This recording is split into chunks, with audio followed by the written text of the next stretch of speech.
ఏవండోయ్, ఈరోజు ఏరువాక పౌర్ణమి అండి. మీ అందరికీ, ముఖ్యంగా రైతులందరికీ ఏరువాక పౌర్ణమి శుభాకాంక్షలండి. ఈ ఏరువాక పౌర్ణమిని హల పౌర్ణమి అని పిలుస్తారు, ఇంకా జ్యేష్ఠ పౌర్ణమి అని పిలుస్తారు.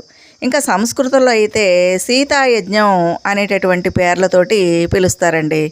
ఇది రైతులకి ఒక పెద్ద పండుగ అన్నమాట.